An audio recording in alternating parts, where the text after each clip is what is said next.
कभी किसी से इश्क हुआ?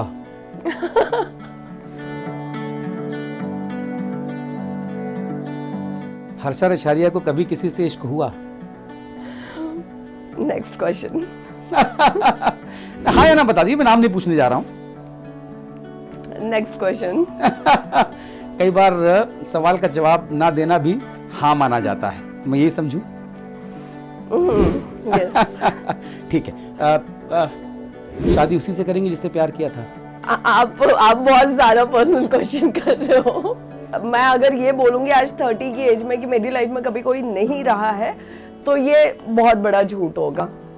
ठीक है, तो कोई था, चला गया, अब मैं अपनी लाइफ पे फोकस कर रही हूँ। आप बताएं कि आप हैं क्या? Harsha Richhariya means what? एक सुंदरी भगवा गणवेश में रथ पे सवार क्या हो गई, लगा सनातन खतरे में आ गया। छाती पे सांप लूटना। तो क्यों लूट गए? आपकी सुंदरता से सांप क्यों लूट गए भाई? तो सिर्फ मुझे टारगेट किया जा रहा है, ये मुझे बहुत ज्यादा वियर्ड लग रहा है। सबसे सुंदर थी आप शायद इसलिए। May be. तो हर्षा रेशारिया ने भी आपदा में अवसर निकाला, नहीं, मुझे पॉपुलर हो गई, करोड़ों करोड़ों व्यूज आ गए। जितना अच्छा हुआ उतना बुरा भी हुआ। मेरी मेंटल कंडीशन क्या हुई ये सिर्फ मुझे पता है। कोई आपको सनातन की राखी सावंत बता रहा है? मेरी सच्चाई मेरे महादेव को पता है। पटांग कमेंट्स आते हैं, वो यंग जनरेशन है जिनको उनके पेरेंट्स ने मोबाइल दिलवा दिया, डेली का डेटा कहाँ खत्म करेंगे। एक महिला के बारे में जितनी निकृष्ट बातें की जा सकती हैं, आपके शरीर को लेकर, आपकी काया को लेकर, आपके अंग प्रत्यंगों को लेकर, जिस तरीके से भौंडी टिप्पणी, ओछी टिप्पणियां की गई आपके साथ, इंटरकोर्स करने जैसी बातें लोगों ने लिखी हुई हैं। इंसान वही देखता है जो उसे देखना होता है। कभी रोई अकेले में? बहुत, मैं बहुत रोई।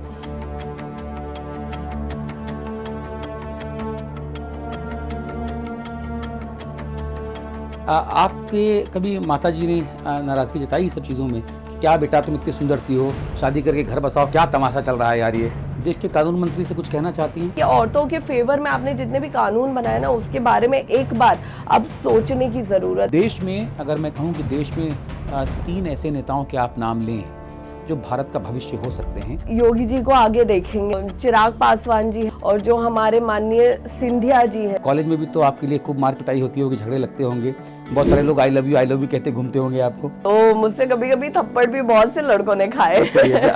खुदा जब हुस्न देता है तो नजाकत आ ही जाती है।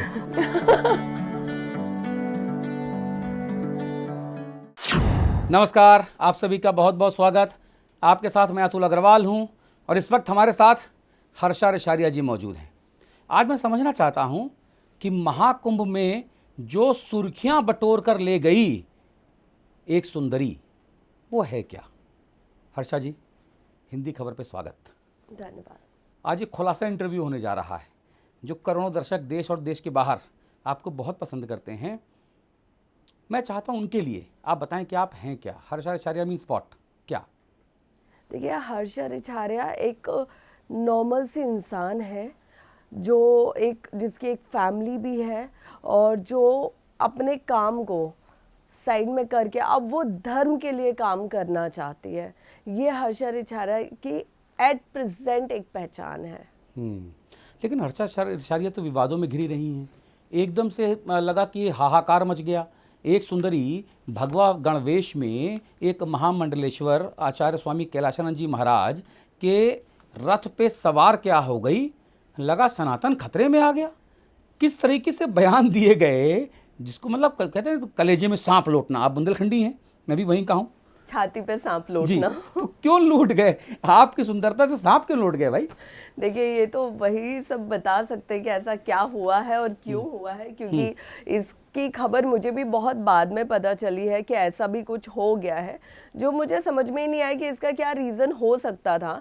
कि मैं एक नॉर्मल इंसान और जिस वक्त मैं शाही रथ पे थी या मैं पेशवाई में थी, तो मेरे साथ और भी बहुत लोग थे जो ग्रस्त थे और जो गुरदीक्षित थे, तो वो सब भी बैठे हुए थे, भगवा शॉल ओढ़े हुए थे। तो सिर्फ मेरे लिए लाइक पॉइंट आउट करना, वो मुझे नहीं लगता कि सही था। नहीं तो आपको लगता है कि महामंडलेश्वर स्वामी कैलाशानंद जी महाराज जो आपके गुरु हैं, उनके रथ पे भगवा गणवेश में जाना सही था?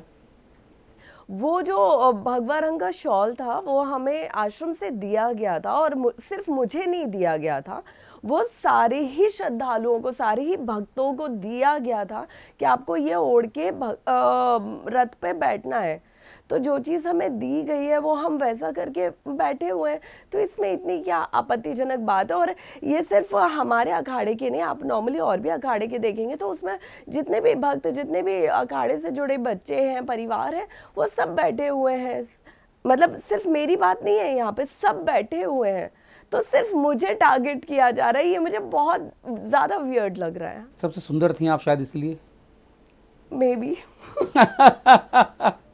तो कहते हैं ना ब्लेसिंग्स इन डिस्गाइज, है ना, कि जब कुछ बहुत बुरा होता है तो उसमें आपदा में अवसर निकाल लिया जाता है। मोदी जी कहते हैं आपदा में अवसर, तो हर्षा रिशारिया ने भी आपदा में अवसर निकाला, नहीं मुझे पॉपुलर हो गई, करोड़ों करोड़ों व्यूज़ आ गए। नहीं, बहुत व्यूज़ आए, बहुत ज़्यादा चीज़ें हुई, और लेकिन उसके साथ साथ नेगेटिव चीज़ें भी उतनी ही ज़्यादा चली, जिससे मैं बहुत ज़्यादा डिस्टर्ब भी हुई। तो जितना अच्छा हुआ उतना बुरा भी हुआ, उतनी मैं डिस्टर्ब रही। मेरी मेंटल कंडीशन क्या हुई ये सिर्फ मुझे पता है। तो सबको ये लग रहा है कि अरे ये तो फेमस हो गई है, लेकिन वो जो पॉपुलैरिटी थी, वो जो वायरल होने वाली चीज़ थी, वो अपने साथ कितना नेगेटिव चीज़ें मेरी लाइफ में लेके आई, ये सिर्फ मैंने फेस किया। जैसे कि बहुत सारा अभी भी आप देखोगे सोशल मीडिया पे बहुत ज़्यादा ट्रोल किया जा रहा है कि ये साध्वी है तो ये ऐसे क्यों है, जबकि मैं बार बार क्लियर कर रही हूँ कि मैं साध्वी नहीं हूँ। मैंने कहीं नहीं बोला कि मैं साध्वी हूँ।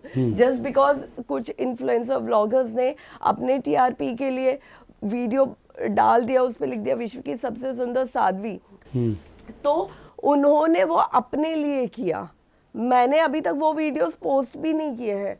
तो वहाँ से वो बातें स्टार्ट हुई साध्वी की, और उसके बाद लोगों ने सवाल उठाना, कुछ संतों ने सवाल उठाने चालू किए कि अरे वो साध्वी हैं तो वो ऐसा नहीं कर सकती, वो साध्वी है तो उन्हें ऐसा नहीं करना चाहिए। और मैं बार बार मीडिया के माध्यम से ये क्लियर कर रही हूँ कि भाई मैं साध्वी नहीं हूँ।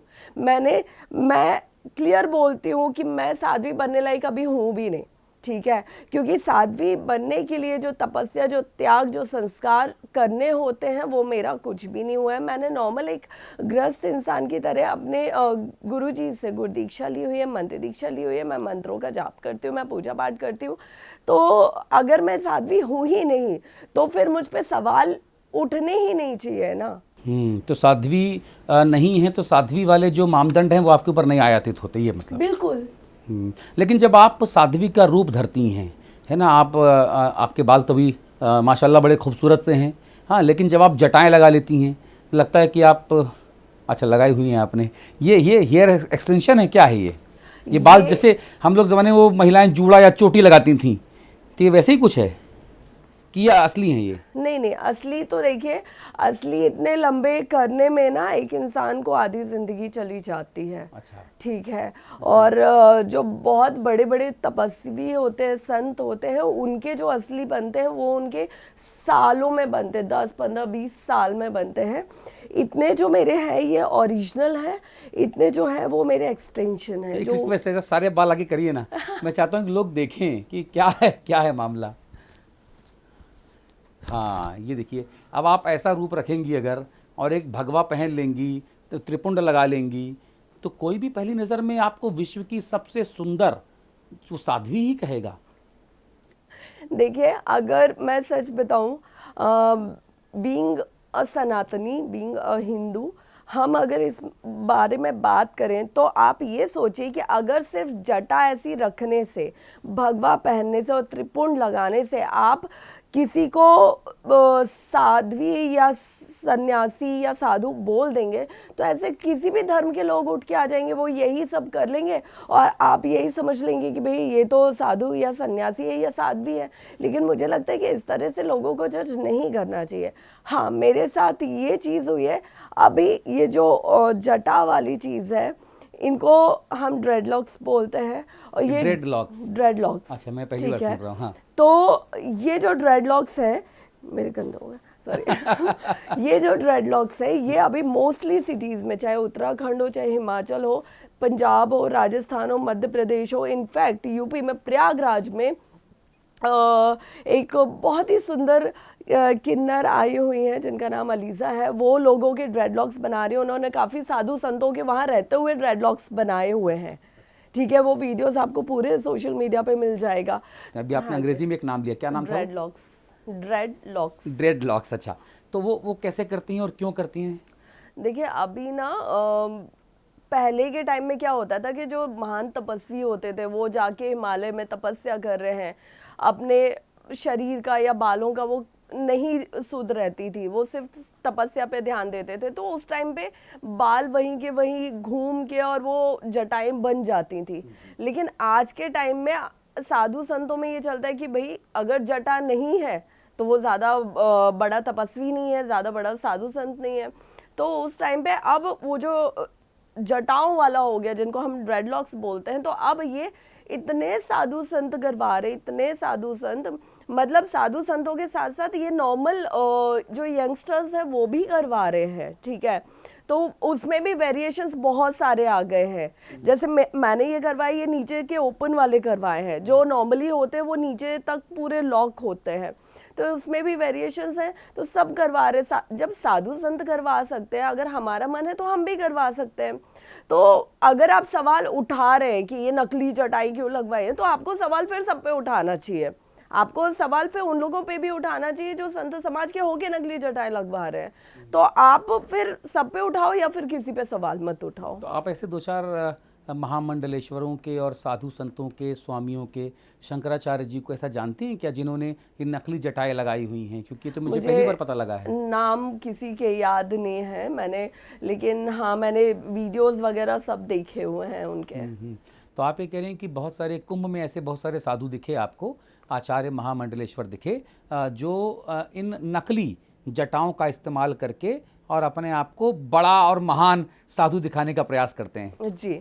तो कुछ नंबर याद है? 2, 4, 5 कितने दिखे आपको? 10, 15? मैंने 7-8 तो अभी देख लिए हैं, और भी 7-8 तो ये हमने देखे हैं। बाकी बहुत से लोग करवा रहे हैं, दिल्ली में भी करवा रहे हैं, उज्जैन में भी करवा रहे हैं, तो ये सब कहीं हो रहा है। तो जो साधु संत हैं, महामंडलेश्वर पुजारी स्वामी हैं, वो ये नकली जटाओं को क्यों लगाते हैं? क्योंकि वो अपने आप को ज़्यादा बड़ा तपस्वी दिखा सकें कि वो Exactly. इतना तपस्या कर रहे हैं कि देखो उनको सुध नहीं है और उनके बाल जटाओं के रूप में आ गए। देखिए एक इंसान की उम्र और उसकी जटा दोनों मैच करनी चाहिए, ठीक है। अगर आप आज मैं 30 साल की हूँ और मैं अपनी जटाएं ज़मीन तक करवा लूँ तो वो मैच नहीं करेगा, क्योंकि जितनी मेरी उम्र नहीं उससे लंबी मेरी जटाएं हो रखी है। बहुत प्रैक्टिकल सी बात है ना। तो अभी मैं किसी का नाम नहीं लूँगी, लेकिन कुछ साध्वियाँ हैं जिनके सोशल मीडिया पे वीडियोस बहुत वायरल होते हैं, उनकी एज से ज़्यादा लंबी उनकी जटाएं हैं। उनकी एज के आई थिंक ट्रिपल उनकी जटाएं हैं लंबाई में। तो वो समझ में आ जाता है कि कौन एक्सटेंशन करवा रहा है और किसकी रियल है। जिनकी रियल होंगी उनकी ज़्यादा कमर के नीचे जाएंगी ही नहीं, क्योंकि वो पता चल जाता है ना कि अगर बाल है और बाल वहीं का वहीं घूम रहा है तो घूमने में वो और छोटा हो जाता है, स्ट्रेट तो फिर भी लंबा दिखता है। तो उससे सारी चीजें पता चल जाती है। नहीं, मुझे अंदाजा नहीं, मेरे बाल तो बहुत कम है इतना अंदाजा नहीं है ड्रेडलॉक और जटाओं का अच्छा, लोग आपके ऊपर तरह तरह से आरोप लगा रहे हैं और आपके लिए जिन शब्दों का इस्तेमाल कर रहे हैं वो शब्द जो हैं मुझे नहीं लगता कि इस्तेमाल किए जाने चाहिए। कोई आपको ढोंगी बता रहा है, कोई आपको लाइक्स और व्यूज़ का लोभी बता रहा है, कोई आपको कुछ और बता रहा है, कोई आपको कह रहा है कि आपने सनातन के साथ पाप किया है, कोई आपको सनातन की राखी सावंत बता रहा है, कोई आपको नई राधे माँ बता रहा है। जब इस तरह की बातें होती हैं तो आप क्या सोचती हैं? देखिए कुछ बातें तो मुझे अभी आपसे पता चल रही हैं, उसके पहले मुझे नहीं पता थी। लेकिन पहली चीज़ मुझे लगता है कि कोई भी इंसान जो धर्म को अच्छे से समझता है ना, वो किसी के लिए बुरे शब्दों का इस्तेमाल कर ही नहीं सकता। ठीक बात। जो ईश्वर को बहुत ज़्यादा मानता है, जो धर्म को बहुत ज़्यादा मानता है ना, वो किसी को बिना मतलब बुरा नहीं बोलेगा। ये वही लोग बोलेंगे जो धर्म को नहीं जानते, धर्म को नहीं समझते, बहुत अच्छी बात है ना। और आज मुझे कोई बोले तो मैं बचती हूँ कि मैं क्यों किसी को बुरा बोलूं। आप जितना नेगेटिव बोलोगे वो नेगेटिव आपकी तरफ भी आएगा, वो नेगेटिव वाइब, वो नेगेटिव एनर्जी आपकी तरफ भी आएगी। अब लोग मुझे जो कुछ भी बोल रहे हैं, मेरी सच्चाई मेरे महादेव को पता है, मेरे माता पिता को पता है, मेरे गुरु को पता है। मुझे नहीं लगता इससे ज़्यादा मुझे किसी को एक्सप्लेन करने की ज़रूरत है। अब सनातन की राखी सावंत और सनातन की राधे माँ, ये क्यों बोला गया है, क्या उनकी विचारधारा थी। ज़्यादातर सोशल मीडिया पे आप देखोगे ना कि जैसे मुझे ट्रोल किया जा रहा है, मेरे खुद के वीडियोस पे इतने वो ऊट पटांग कमेंट्स आते हैं, ठीक है। तो ये ज़्यादातर करने वाले वो यंग जनरेशन है जिनको उनके पेरेंट्स ने मोबाइल दिलवा दिया, डेली का डेटा कहाँ ख़त्म करेंगे। तो किसी के लिए अच्छा बोलने से बेटर है कि बुरा बोलो, तो लोग उसको ज़्यादा लाइक करते हैं। आजकल ये बहुत ज़्यादा चल रहा है कि अगर आप अच्छा बोलोगे तो कोई नहीं सुनेगा, बुरा बोलोगे तो 4 लोग साथ दे देंगे। तो वो बुरा बोलने का ऐसा कल्चर बना लिया है ना लोगों ने कि लोग ये इंसानियत भूल रहे हैं, बिल्कुल भूल रहे हैं। मैंने कुछ वीडियोस ऐसे तक देखे हैं, मैं लिटरली उस दिन रोई हूँ कि कोई इंसान इस हद तक कैसे गिर सकता है कि लोग मेरे नाम पे बोल रहे हैं कि अरे देखो ये, मतलब मेरी प्लेट में पिज़्ज़ा रखा हुआ क्लियर दिख रहा है, उसके बाद बोल रहे हैं कि अरे देखो ये तो चिकन खा रही है। मैं वो इंसान कि अगर मुझे किसी के घर में अंडा दिख जाए, मैं उस घर में नहीं पानी पीती हूँ कि नहीं मैं नहीं पी सकती आपके घर का पानी। और आप किसी इंसान को बिना जाने बिना समझे इतना बुरा, आपके अंदर की इंसानियत कहाँ गई है। मतलब ठीक है किसी को ट्रोल करना, बुरा बोलना, आप ये सोचो ना कि सामने वाला भी इंसान है। अगर आप किसी को पर्सनली नहीं जानते हो तो इतना भी बुरा मत बोलो कि कल को वो कुछ गलत अपने साथ कर बैठे। अब मैंने देखा आपके नीचे पोस्ट के नीचे ट्रोल्स में जो ट्रोलर्स हैं वो आपके चरित्र पर लेकर बात कर रहे हैं, आपके साथ इंटरकोर्स करने जैसी बातें लोगों ने लिखी हुई हैं। एक महिला के बारे में जितनी निकृष्ट बातें की जा सकती हैं, आपके शरीर को लेकर, आपकी काया को लेकर, आपके अंग प्रत्यंगों को लेकर जिस तरीके से भौंडी टिप्पणी, ओछी टिप्पणियाँ की गईं, मुझे लगता है कि ये तो उनके परवरिश और उनके संस्कार बताता है। लेकिन आपने भी शुरू में नज़रअंदाज किया होगा हर्षा जी, लेकिन कब तक और क्यों नज़रअंदाज किया जा सके? आप देखिए ना कि सना मकबूल थी, उन्होंने ग्लैमर इंडस्ट्री को छोड़ा, अपने धर्म में वापस गई, उनको कितनी खुशी से एक्सेप्ट किया गया, किसी ने सवाल नहीं उठाए, किसी ने उंगली नहीं उठाई, किसी ने कुछ नहीं बोला। एक लड़की है जो मुंबई से है, वो बुर्का पहन के वो प्रयागराज में आई और बुर्के के ऊपर बुर्का पहन के उसने गंगा डुबकी लगाई, बुर्का पहन के उसने ऊपर से भगवा शॉल डाला, तो किसी को कोई आपत्ति नहीं हुई। कितने फॉरेनर्स आ रहे हैं जो अपने देश में किस तरह का कल्चर फॉलो करते हैं, क्या कुछ खाते पीते हैं, क्या पहनते हैं, सबको पता है। यहाँ आके वो भगवा पहन के डुबकी लगा रहे, किसी को कोई आपत्ति नहीं। लेकिन आपत्ति किससे हो रही है? जो अपने ही धर्म में ब्राह्मण कन्या, जी मैं ब्राह्मण हूँ, ठीक है, और मुझे तो ये भी नहीं बोल सकते कि सनातन से जुड़ने आई है। नहीं, मैं सनातनी हूँ, मैं पैदाइशी सनातनी हूँ। तो अगर मैं अपने धर्म को और ज़्यादा जानने आई हूँ, साधु संतों का सानिध्य प्राप्त करने आई हूँ, चीज़ों को और समझने आई हूँ, तो इसमें दिक्कत क्या हो रही है और क्यों हो रही है? इतनी भी दिक्कत क्या हो रही है कि आप अपनी इंसानियत भूल रहे हैं। मैं एक बेटी हूँ, मैं एक बहन हूँ, आपके घर में भी तो होगी ना कोई नारी। आप ये भूल जाते हैं कि अगर आज जिस तरीके से आप मुझसे बात कर रहे हैं, आपके घर की महिला से अगर उसी तरीके से बात की जाए तो क्या आपको वो गवारा होगा? नहीं होगा। लेकिन हम हमेशा दूसरे की घर की औरतों पे उंगली उठाते हैं। जहां तक मेरा सोचना है, मेरा मानना है, मेरा समझना है, मेरे पापा का समझना है, मैंने कुछ भी गलत नहीं किया है। लेकिन इंसान वही देखता है जो उसे देखना होता है, इंसान वही समझता है जो उसे समझना होता है। कभी रोई अकेले में? बहुत। अभी भी आपकी आंखें वो नम है? ये कुंभ में आई थिंक मैं बहुत रोई हूँ, लेकिन ठीक है, ऊपर वाले ने मुझे मजबूत भी रखा है, बट ऑल वेल।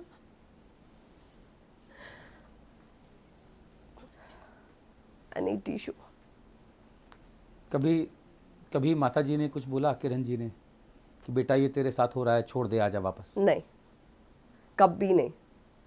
इनफैक्ट मैंने जब पापा को बोला कि पापा अभी छोड़ देते हो, अब मैं झेल नहीं पा रही हूँ बिना मतलब का इतना ज़्यादा, तो मेरे पापा थे, मेरा भाई था, जिन्होंने ये बोला कि इस तरह मुंह छुपा के आने की या इस तरह चीज़ों से दूर जाने की तुम्हें ज़रूरत नहीं है। तुम सही हो, तुम्हें पता है, हमें पता है, किसी और को गवाही देने की ज़रूरत नहीं है। तुम जिस चीज़ के लिए गई हो, जैसे गई हो, जितने दिन सोच के गई हो, आराम से, बिना ये सोचे कि कौन क्या बोल रहा है, तुम वहाँ रह के आओ। किसी के बारे में कुछ सोचने की ज़रूरत नहीं है। और मुझे लगता है कि अभी मैं जितनी स्ट्रांगली वहाँ पे थी, उसका सबसे बड़ा क्रेडिट मेरी फैमिली को ही जाता है। बीच में खबरें आई हर्षा जी कि आपको वहाँ से बचा कर लेकर आया गया बाहर कुंभ से। उसके बाद खबर आई कि नहीं, हर्षा जी फिर कुंभ में गई हैं। फिर खबर आई कि नहीं, कुंभ से तो कभी गई ही नहीं थी बाहर, केवल खबर दी गई ताकि कुछ एक जो विघ्न संतोषी लोग हैं वो शांत हो जाएं और ये कंट्रोवर्सी थोड़ी दिनों के लिए रुक जाए। तो अब मैं आपसे जानना चाहता हूँ कि आप कुंभ में कितने दिन रहीं, और क्या बीच में इन तमाम बागड़ बिल्ले, ये जो तमाम विघ्न संतोषी लोग हैं, इनके कमेंट और ओछी भद्दी टिप्पणी और सोच की वजह से आपको कुंभ छोड़ने के लिए मजबूर होना पड़ा क्या? नहीं, मुझे कुंभ छोड़ने के लिए मजबूर नहीं होना पड़ा, बट कहीं ना कहीं मैं मेंटली डाउन हो गई थी। मैं बहुत ज़्यादा मेंटली डाउन हो गई थी और मेरी तबीयत भी बिगड़ने लगी थी। तो उसके बाद मैं कुछ टाइम के लिए, मतलब ऑलमोस्ट 4-5 डेज़ के लिए, मैं कुंभ से निकल के और जो प्रयागराज मेन शहर है वहाँ पे अपने रिलेटिव्स के यहाँ कुछ दिन रहने गई थी। ट्रीटमेंट भी रहा मेरा। तो फिर जब मैं ठीक हो गई, फिर मैं वापस कुंभ क्षेत्र में आई। अच्छा, तो ये जो बातें प्रोपोगेट की गई, ये बातें सही नहीं हैं? हाँ जी जी। आपके जो गुरु जी हैं, निरंजनी अखाड़े के जो महामंडलेश्वर हैं, पूज्य स्वामी कैलाशानंद जी महाराज, उनके बारे में आप क्या कहना चाहती हैं? खबरें आई कि बीच में उनसे भी आपकी कुछ अनबन हो गई थी और आप उनसे नाराज़ हो गई थी शायद उनके किसी बयान को लेकर। वो पूरा प्रकरण क्या था? ये सब खबरें भी आ गई, ये तो मुझे पता ही नहीं था। मतलब मुझे आधी से ज़्यादा चीज़ें जब मैं मीडिया से इंटरेक्ट करती हूँ तब पता चलता है कि आपके बारे में ये खबर आ गई, क्योंकि मुझे नहीं पता चलता है। तो अगर इस टाइप की कोई भी खबर आई है मीडिया में तो वो सरासर गलत है। ऐसा कुछ भी नहीं हुआ है। वो तब भी, मेले से पहले, मेले के दौरान, आज भी वो मेरे पिता और गुरु हैं और आगे भी रहेंगे। हमारे बीच कुछ ऐसी अनबन नहीं हुई है और अनबन जैसा कुछ था भी नहीं कि किसी बात पे अनबन हो। सोशल मीडिया में लोग जब आपके बारे में बात करते हैं ना, तो फिर वो आपके गुरुजी के बारे में भी बात करते हैं। उनके बारे में, जब मैं आपके बारे में रिसर्च कर रहा था हर्षा जी, तो नीचे 1-2 कमेंट देखे जिसमें उन्होंने पूज्य स्वामी कैलाशानंद जी महाराज को उन्होंने रेपिस्ट के तौर पे भी कहा कि एक महिला ने इनके ऊपर आरोप भी लगाए हैं। उनको एक बड़ा महिलाओं का प्रेमी बताया गया। तो आरोप तो किसी के ऊपर भी लगाए जा सकते हैं। इस डिस्क्लेमर के साथ पूरी विनम्रता से मैं यह सवाल आपसे पूछ रहा हूँ, क्या आपको ये सब बातें पहले से पता हैं, क्या थी? मुझे ये सब बातें नहीं पता हैं और मुझे लगता है कि ये कहीं ना कहीं, क्योंकि आज जो चीज़ें मेरे साथ हो रही हैं उसके बाद मुझे लगता है कि ये सब ना लोगों को बदनाम करने की कोशिश होती है।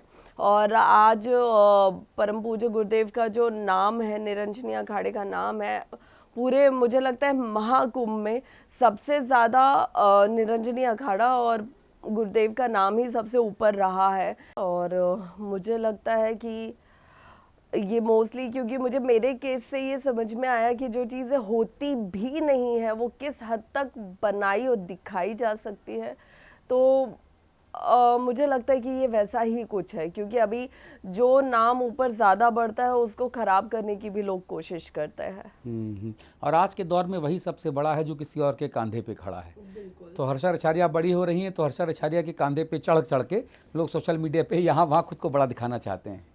जी, ऐसे बहुत से लोग मैंने देखे हुए हैं जो इस तरह की कोशिशें कर रहे हैं। हालांकि क्या होता है कि जिस पे महादेव का हाथ है वो तो आगे बढ़ जाता है, लेकिन जो लोग सहारा लेना चाहते हैं वो भी खास तौर पे नेगेटिव तरीके से ना, तो वो ज़्यादा दूर निकल नहीं पाते हैं। और हम और आप दोनों बुंदेलखंडी हैं जी। आप मऊरानीपुर में रूट्स हैं आपकी और मेरी बांदा में है। हाँ जी। तो हमारे यहाँ बुंदेलखंड में एक कहावत कहते हैं कि वो नकल हमेशा होती है, बराबरी कभी नहीं। बिल्कुल सही बात है। तो हर्षा रछारिया की नकल तो लोगों ने बहुत की, लेकिन नकल में अकल नहीं लगा पाए, इसलिए वो पॉपुलर नहीं हो पाए। देखिए क्या रहता ना कि एक तो आपके अंदर सच्चाई कितनी है और आपके भाव कैसे हैं, ये बहुत ज़्यादा मैटर करते हैं लाइफ में, बहुत ज़्यादा। मैं कहती हूँ कि देखिए मुझे नहीं पता था कि मैं कुंभ में जाऊंगी और मेरे साथ इतना कुछ हो जाएगा, किसी को नहीं पता होता है कि वो रातों रात कहाँ से कहाँ पहुंच जाएगा, राइट। अगर इंसान सोचे भी तो भी वो इतना बड़ा नहीं सोच सकता है कि इंसान जिसके लिए करोड़ों रुपए खर्च करता है, वो नाम महादेव ने आपको रातों रात पूरे विश्व में फेमस कर दिया है। तो लेकिन उसके लिए सबसे ज्यादा जरूरी क्या होता है कि आप किस भाव से चीजों को कर रहे हैं, आप अपने मन में कितनी सच्चाई रख रहे हैं, आप दूसरों के साथ कितना अच्छा या कितना बुरा कर रहे हैं, है ना।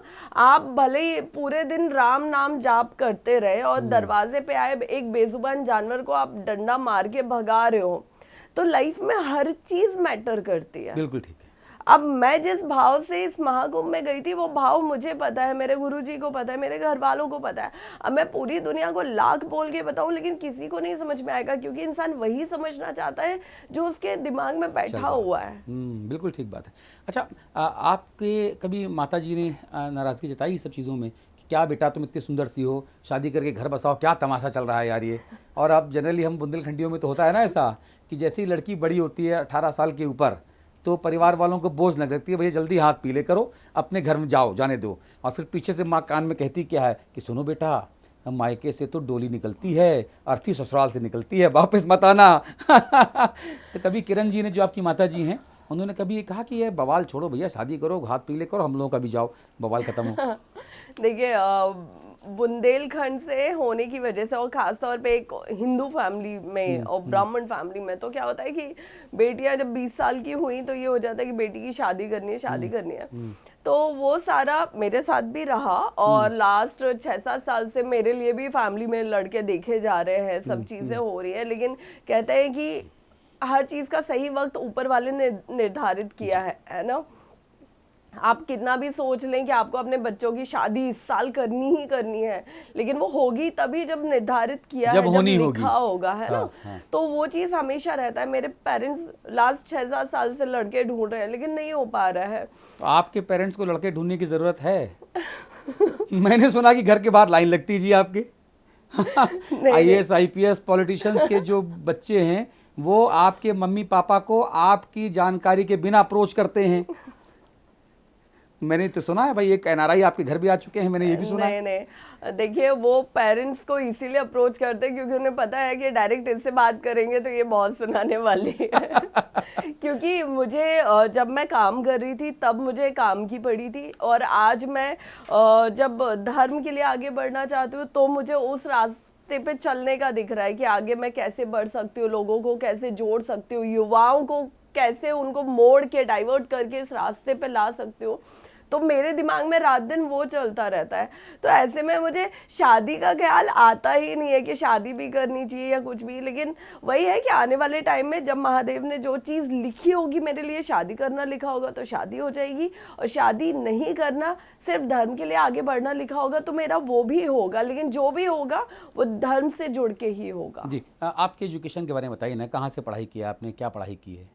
मैंने भोपाल से ग्रेजुएशन किया था, BBA किया हुआ था, और उसके बाद फिर मैं टोटल एंकरिंग और एक्टिंग में ही रही थी। क्योंकि मैंने फेसबुक में देखा उसमें था एंकर हर्षा रशारिया M की, और बहुत सारे मैंने आपके वीडियोस देखे, बहुत सारी फ़ोटोज़ देखी जिसमें आप बहुत छोटे छोटे कपड़े, जिससे आप मैंने तो अपनी एक दोस्तों से पूछा भी ऑफिस में कि बेटा इस कपड़े को क्या कहते हैं, इसमें पेट दिखता है, तो बोले इसको क्रॉप टॉप कहते हैं। हमारे तो बहनें नहीं पहनती थी, हम तो गाँव के लोग हैं। तो बोला बेटा ये क्या है, तो उसने कहा जी ये तो मिनी स्कर्ट है। दूसरी बोले नहीं ये माइक्रो स्कर्ट है। हम कहा बेटा स्कर्ट है ना, हम स्कर्ट बता देंगे हर्षा जी को। तो आपको हमने फुटेज देखे जिसमें आपने क्रॉप टॉप पहना हुआ है, जिसमें आपने मिनी स्कर्ट या मिनी माइक्रो स्कर्ट पहनी हुई है।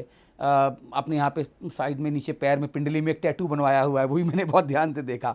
तो मैं समझना चाह रहा हूँ जब इतना हाई प्रोफाइल आपका एक फैशन स्टेटमेंट है, इतनी बढ़िया अपीयरेंस है, तो कॉलेज में भी तो आपके लिए खूब मार पिटाई होती होगी, झगड़े लगते होंगे, बहुत सारे लोग आई लव यू कहते घूमते होंगे आपको।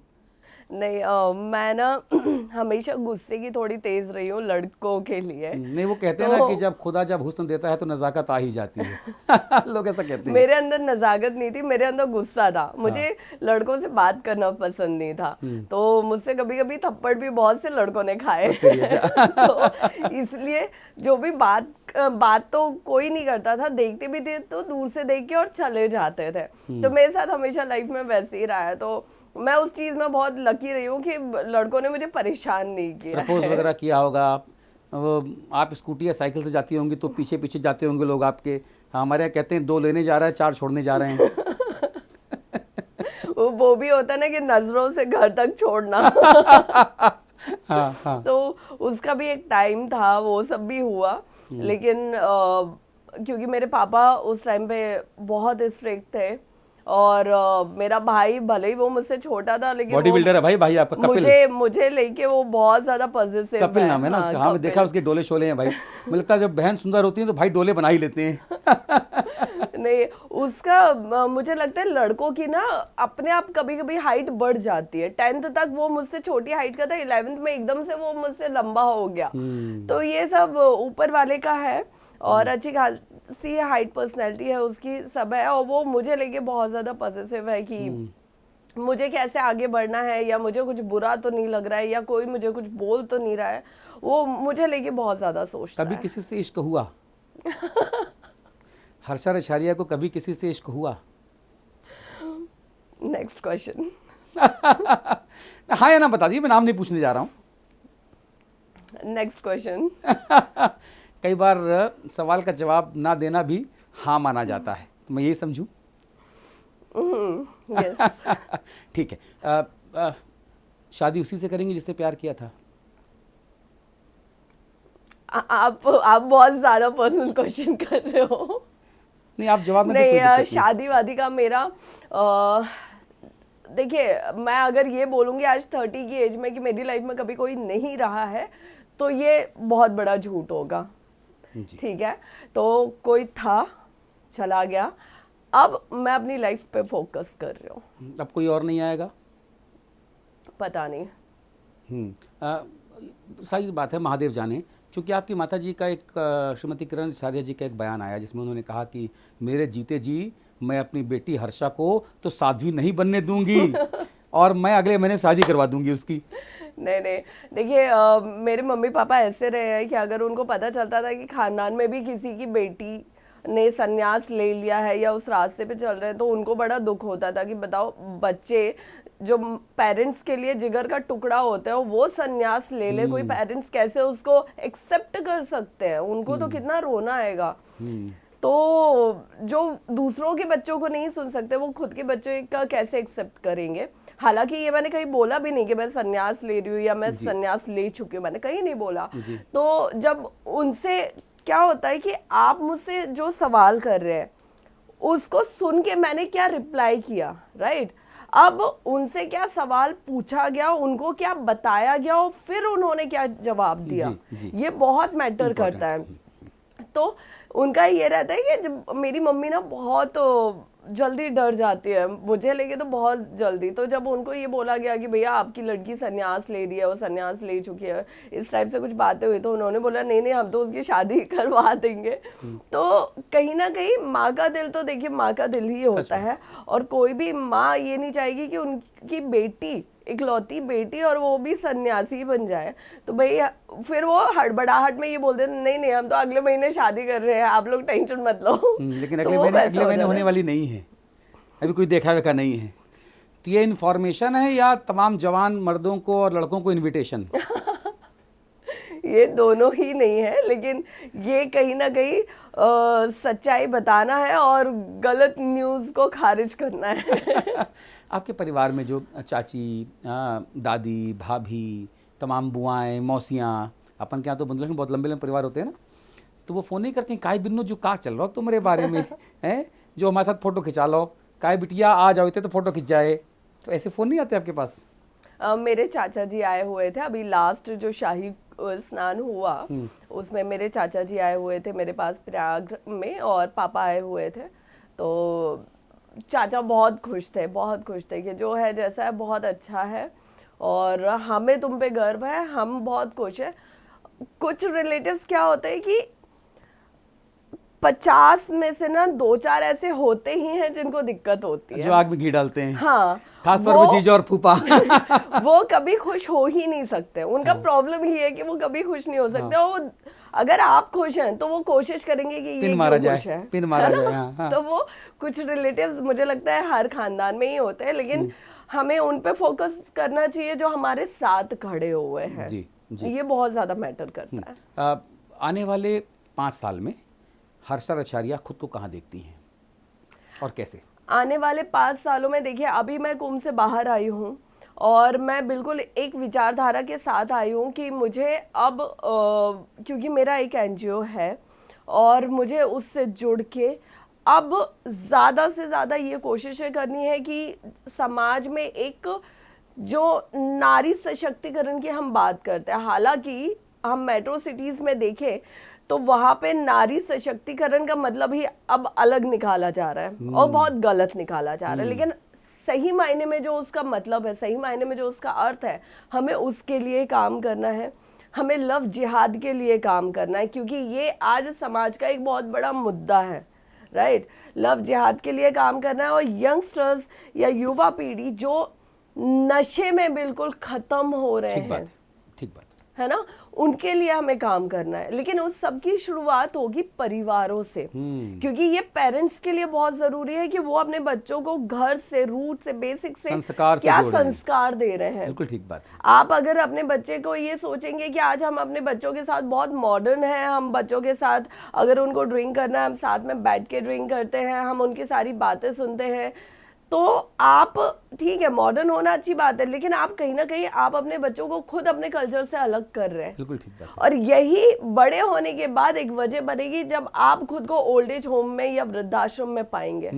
तो ये पेरेंट्स के लिए बहुत जरूरी है। तो हमें इन मुद्दों पे काम करना है। आने वाले 5 सालों में मैं खुद को देख रही हूँ कि मैं इसी तरीके से काम करके समाज में एक जागरूकता लाऊं। जी, हर्षा जी, बहुत अच्छे विचार हैं आपके और मैं स्वागत करता हूं, तारीफ करता हूं आपके इन विचारों के लिए आपकी।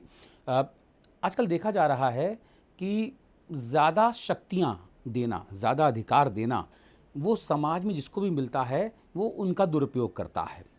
कहते भी हैं कि absolute power makes absolute correct. Right. यहाँ पे देखा जा रहा है कि महिला सशक्तिकरण के नाम पे जो सख्त कानून लाए गए, चाहे 498A दहेज उत्पीड़न का जो मामला हो, चाहे विशाखा कमेटी हो, चाहे ये जो छेड़छाड़ और 14 सेकंड तक देख लो तो रेप का मुकदमा दर्ज हो जाता है, आपको लगता है कि इन तमाम कानूनों और एक बड़ा महिला सशक्तिकरण के माहौल की वजह से अब पुरुषों का उत्पीड़न हो रहा है और लोग अलग अलग जगहों पे अपनी जान गंवाने के लिए मजबूर हो रहे हैं? अतुल सुभाष का मामला हमारे सामने है, किस तरीके से उसके ससुराल ने, उसकी पत्नी ने उसको परेशान किया, वो सुसाइड कर लेता है, एक चिट्ठी लिखता है, वीडियो बनाता है और कहता है कि अगर मुझे इंसाफ ना मिले तो मेरी अस्थियों को गंगा जी में नहीं बल्कि अदालत के बाजू वाले गटर में बहा देना, और ताकि अदालत को, सिस्टम को शर्म आए। तो क्या आपको लगता है कि जो ज़्यादा ताकत मिल रही है सो कॉल्ड फेमिनिज्म के नाम पे, वो सही नहीं है?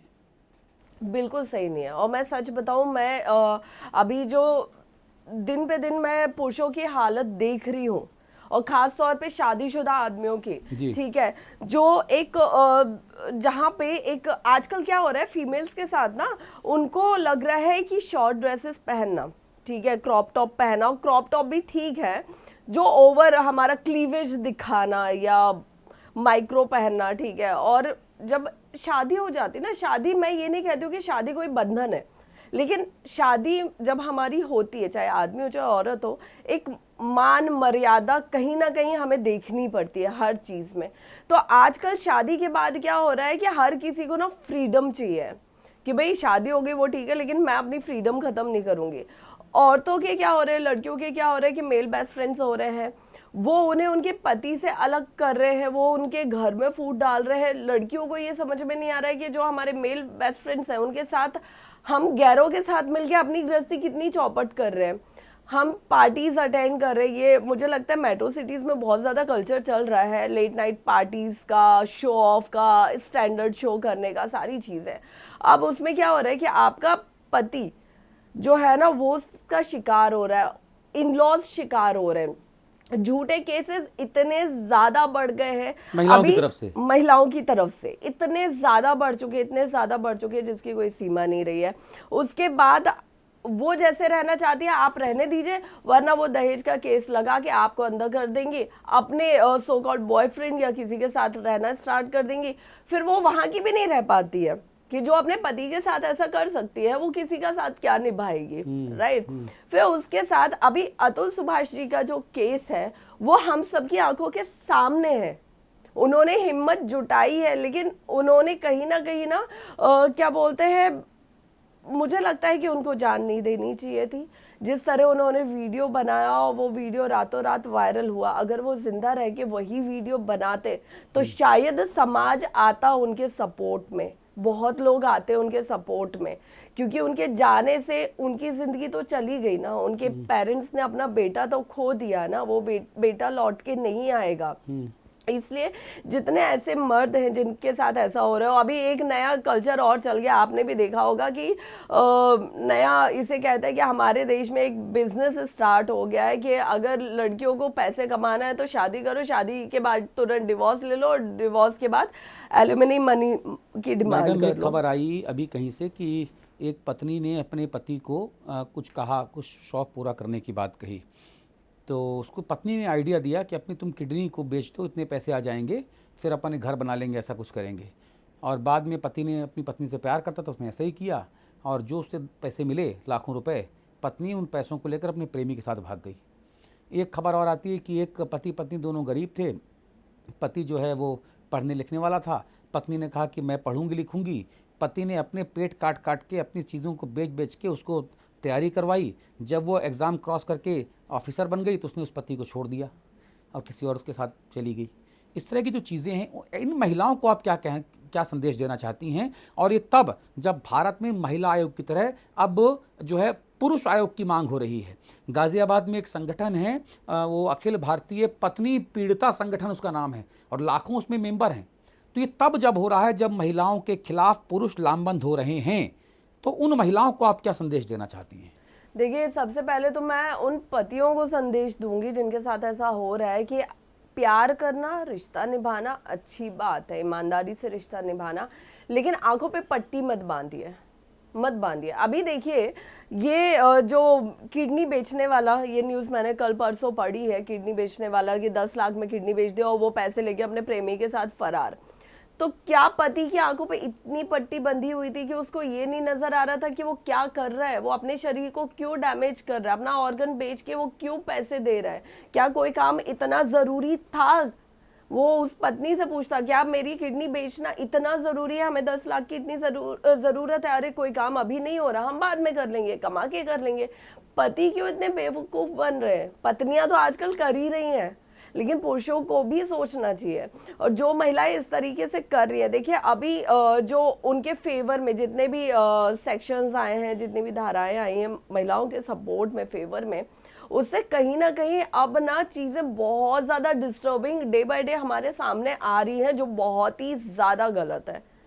कहीं ना कहीं आगे चल के ये होगा कि जितने भी सेक्शंस बने हैं महिलाओं के फेवर में, वो सब मुझे लगता है कि खत्म करने की नौबत आ जाएगी। देश के कानून मंत्री से कुछ कहना चाहती हैं?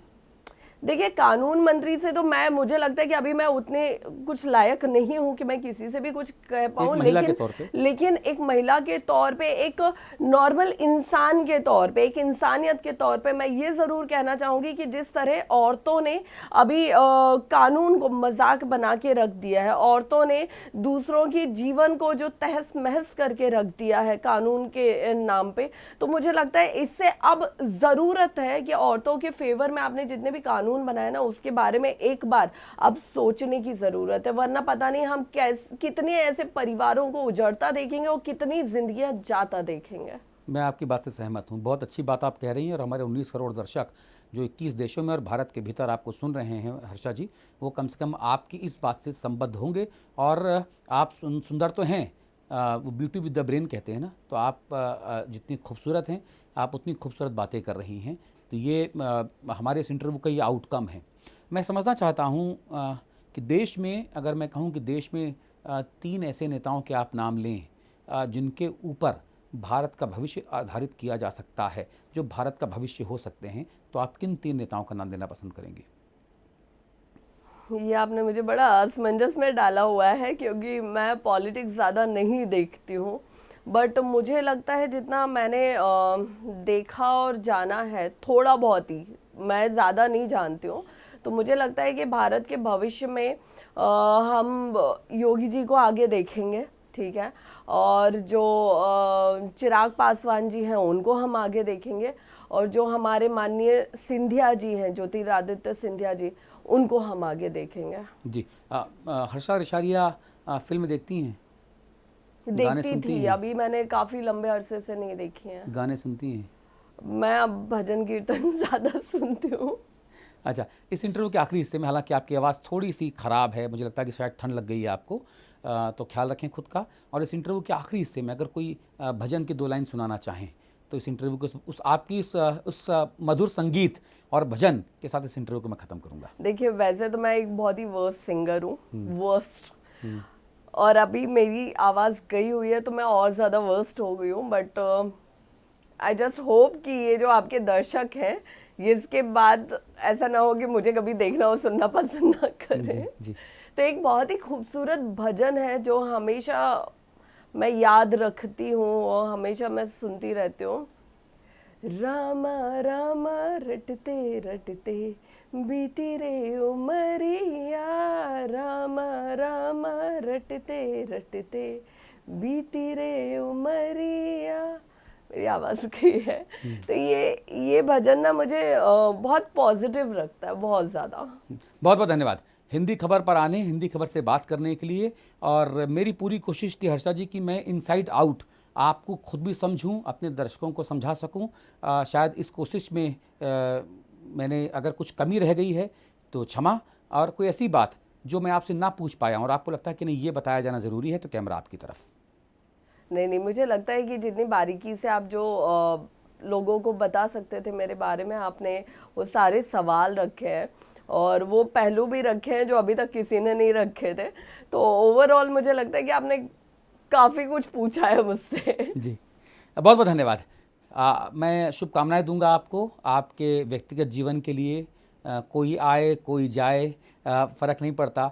हमारे बुंदेलखंड में एक बात और कहते हैं कि आए तो वेलकम और गए तो भीड़ कम। ठीक है, तो जो गया उसके उस पर दुखी नहीं होना है, जो आया है उस आएगा, उसके स्वागत के लिए तैयार रहना है।